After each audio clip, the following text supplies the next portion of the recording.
The revolution's begun. The time to stand up has come. We are the rocking of the throne. We are the rocking of the throne. Okay. Hi, my name is Kelly Lane with Revolt Against Plutocracy, and I am here with Bob Shanlin, a CFAR contract signer from New York's 4th Congressional District. And he is running against Kathleen Rice, an incumbent, also a Democrat. So I will let you go ahead and tell why you're running and why you signed CFAR, if there were particular things in the contract that were more important to you than others, and what things are most important to voters in your district. Thank you. What I'd like to do first is, more than concentrate on the contract, is concentrate on why I'm running. I'm running because at this point in time, the United States is not a functioning democracy. We have a legalized system of bribery as a form of government. You don't have to bother listening to a politician's speeches to know what he's going to do in office. You just have to look at his list of donors. Kathleen Rice is our current congresswoman. She's a Republican who ran as a Democrat because of the district we're in. And this is true about her as much as anyone. She votes with Republicans more than other Democrats. She doesn't show up for work as much as most people in Congress because she's dialing the phone 5 hours a day, raising money, selling her vote. She came out against the Trans-Pacific Partnership that would have essentially made us a corporate dictatorship, then took the money, had a startling revelation that corporate dictatorship was a good thing, and supported it. She got buried in a town hall in her own hometown about it, and she's been very careful about having town halls since, like most Republicans have. Just 2 weeks ago, she told a group of disabled people that were unhappy about HR 620 that she was going to meet with them, then lied about not being in town for the next several months, claiming she wasn't coming back from Washington until May. She voted with the Republicans again and screwed disabled people on handrails and bathrooms and restaurants, things like that. My phone rang off the hook from disabled people I didn't know, asking if they could help my campaign when that happened. But that's simple, standard politics in America today, and Rice is just a symptom of the problem. It's paid to play. Mm-hmm. So the biggest thing about her for me is that she does not support a single-payer healthcare system. She's perfectly willing to have people eating cat food because they can't afford their medicine, as long as she gets paid. And when Marco Rubio stood up in Florida before the Parkland kids and told them, I really don't care that you get shot. I got $3 million from the NRA and I'm going to take more. That's the way Rice operates. She's right in there with that. Mm-hmm. So I'm running a campaign that is unique in the country in that I am not taking any money from anyone, including all the small donors who keep trying to give it to me. I want to prove the money system can be beaten. I don't think you can do it in a statewide senatorial campaign, but in a congressional district with the energy on the left, I think you can. And I'm going to find out. As far as the big issues to me in New York State right now, we have the New York Health Act, which would be a step towards everyone getting covered. I am in full support of that, and Medicare for all on a national level. There are other changes I'd like to see in the medical system beyond that, but that's what's on the table right now. If you were to adjust minimum wage for the last time the minimum wage were raised, just for inflation, you'd be over $23 an hour. But the fight for 15 is where the flag's been planted, so I would support that. Mm-hmm. What a lot of people don't understand, and this bothers me, is that the Walton family that owns Walmart, 6 parasites inherited $140 billion, and they pay Republicans every year not to raise the minimum wage. That way, people working honorably 40 hours a week at Walmart make so little that they have to go get welfare because they're below the poverty line. Forget the loss of dignity, forget the waste of their time. The point is that the taxpayer is subsidizing the billionaires who own Walmart, paying their employees for them. Exactly. Did you happen to ever see there were some pictures circulating around a couple Christmases ago? There was actually a donation box inside of a Walmart they were accepting donations for their employees. Like, no, I didn't. Yeah. That's just yeah. I'm in agreement with you. It's indirectly, but yes, we're subsidizing Walmart when they don't pay, and their hardworking employees have to go get social programs help. So yes.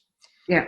So in 2016, Kathleen Rice won with 59.6% of the vote to 40.4% for David Gerfine. So that's not an overwhelming win. It sounds like you have some momentum on the ground in your community. You're hearing from real people in your community about what they want, the change that they want. Well, the energy across the country is on the left. There's no question about that. Trump drives that. Mm-hmm. Every time another group of kids gets shot in a school and Republicans send thoughts and prayers, it drives the energy on the left. Mm-hmm. And these kids from Parkland are giving me high hopes. And I've met some high school students near here who do too. Mm-hmm. They're angry. Mm-hmm. They're scared. They have a reason to be. Mm-hmm. And traditionally, the under 25-year-old crowd does not vote. But they're the most liberal group in the country right now, if you go by age group. And I think you're going to see a bigger turnout there than you used to. Mm-hmm. Yes, that would be good. Do you have any specific efforts with the youth vote there to get them out to the polls? It's still in the formation process, but there will be a serious effort there. Mm-hmm. I'm talking to a lot of them. The exact plans haven't been formed. Mm-hmm. I've also been spending a lot of time in the local college campuses, and you hear the same things there that you hear from the high school kids. Right. Well, part of why we're doing what we're doing on social media is that, that age group specifically doesn't watch cable news. They're not watching that. So they're getting their news and their information through social media. And we're hoping that, by doing interviews like this and getting the word out with candidates, that it will reach those millennial voters that overwhelmingly supported Bernie and wanted that change. Yeah. Well, I was a registered independent, and I changed to Democrat so I could vote for Bernie against Hillary in a primary. Mm-hmm. I certainly would have rather had Hillary than Trump, but I wanted Bernie. The other major issue that we have because of where we live on Long Island is that the oceans are rising. We had Superstorm Sandy wreck the place here, and the next storm's coming. And it's coming sooner than people want to believe. Mm-hmm. And there's going to be another one right behind it. Wait till you get two of them in a row, because that's coming also. Mm-hmm. I have a friend who works with the Emergency Management Agency, and they told us within the next 5 years, the National Weather Service is predicting a 67% chance that a Category 3 or stronger will hit Long Island. We haven't had one of those since the 1930s. Wow. So, and Sandy wasn't even a hurricane. It was only a tropical storm, tropical storm when it hit shore. Mm-hmm. It had been downgraded. Mm-hmm. So you get something like that. Long Beach is going to be a short beach, and then it's going to be an underwater sandbar. Mm-hmm. We have to get serious with the Army Corps of Engineers. We have to build up the jetties. We have to make sure any new buildings that go up are structured properly to handle it.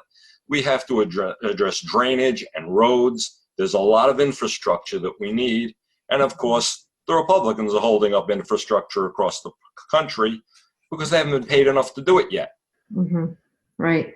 Well, another thing we were talking beforehand is that the county next to you, hold on, you can. Suffolk. Yes. Okay. So that county went for Trump. So I think it kind of shows you just how much, it's an anti-establishment mood is what it really is. And I wonder if you may even get some support from people that may have, voted Trump, that it was an anti-establishment vote, not necessarily a pro-Republican vote. Honestly, I'd be lying if I said I knew how that would play out. It could happen because I am obviously coming against the establishment candidate here, but I'm not sure what Trump voters are going to do this time around because, his poll ratings have dropped off with some of his own, except the hardcore racists. But and he ran as a racist. It was the basis of his campaign. But I'm not sure what they're going to do now. I would assume they stay with the Republican Party.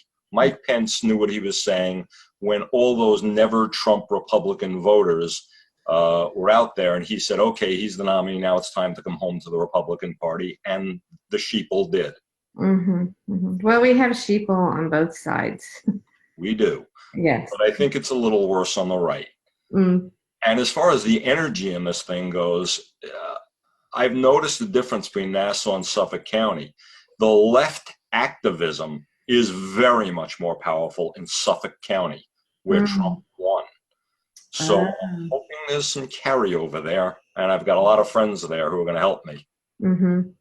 That's wonderful. Well, is there going to be any chance to debate Kathleen Rice? I would suspect, since she has millions of corporate donation dollars in the bank and I have none, that she will take the strategy of ignoring me and not wanting to give me any media coverage. If she were to call me and offer to debate, it would tell me that her internal polls show that I'm doing better than expected, and she's scared. So I'd love to do it, but I don't think it's likely. Okay, right. And your primary is, what date is that? June 26th is the primary. November 6th will be the election. Okay, June 26th. So you have a little time. And we have a little time. Okay, great. I have to hustle every single day from now to then. I'm speaking in front of every group, church, mosque, synagogue, union, book club I can get in front of. Well, I think, it just comes to a point where the money doesn't matter anymore. I think there are a lot of people that are going to listen more to a candidate that goes out into the community and speaks to them. I know the first candidate I interviewed, Marcia Squire, is from Michigan. She's in Michigan, where I'm from. And she said she was trying to run on as little, may have a record of running on as little money as possible. And I think that gets people's attention because they're tired of money running everything. Well, hopefully, because I'm running on none. So I applaud you for that. I think that's fantastic. And we're trying to do everything we can to get the word out about the candidates that sign CFAR, that single themselves out from the neoliberal candidates. And we're doing everything we can to get the word out on social media. And, because I don't think CNN will be showcasing the CFAR candidates. Not yet, anyway. No, but the thing you have to educate people about is that the reason Republicans hold most of the governor's mansions, the Senate, the House, and the White House, and the state houses is because Democrats used to be, everyone understood this in the country, Democrats represented the people, and Republicans represented corporations and the rich. And then what happened is the Clintons came along with the Democratic Leadership Council, and they started taking Republican positions and sold out. Yes. And being Republican light doesn't work. So they don't stand for anything. And Republicans are firmly planted on the side of evil, but they're firmly planted. They stand for something. The Democratic Party you're hearing about being challenged from the left are real Democrats. They're not radical. They're going back to what Democrats always were. Yes, FDR. Teach people. Yes. Have you read Thomas Frank's book, Listen Liberal? I heard of it. I've heard of it, but I haven't read it. Yeah, it's fantastic. Yeah, and he basically spells all that out, and how Bill Clinton was able to pass all kinds of things that Republicans weren't able to pass. The Republican Yeah, He sold out the poor and welfare reform. He deregulated the banks and caused that crash. He's the one who announced the era of big government is over. In other words, saying the New Deal was dead. It was Republican down the line. Right. But for me, even more important than that, the final message I want people to have from me is that we may disagree on some issues. We'll agree. You never agree with someone on everything. But when I'm not being paid to believe something that's insane, like global warming isn't real, we can debate issues and we can compromise on solutions, and we won't be that far apart very often. I'm not taking money because money is the problem. And that's the good news. We really only have one political problem in this country, and it's bribery. If you solve that, most of your other problems will melt away. Agreed. Agreed, 100%. Well, thank you so much for meeting with me, and I hope that you can use CFAR, show that your opponent doesn't sign a contract like that, that is a promise to the people that you represent them and not special interests. Well, that's why I signed it, so they can hold me to it. Okay, great. Thank you. Thank you. Revolt Against Plutocracy won't just be covering the news about the necessary revolution in the United States. Sometimes we'll be making the news. If you want to stay on top of the revolutionary actions and strategies of grassroots, genuine progressives, and our allies, please subscribe to our YouTube channel today.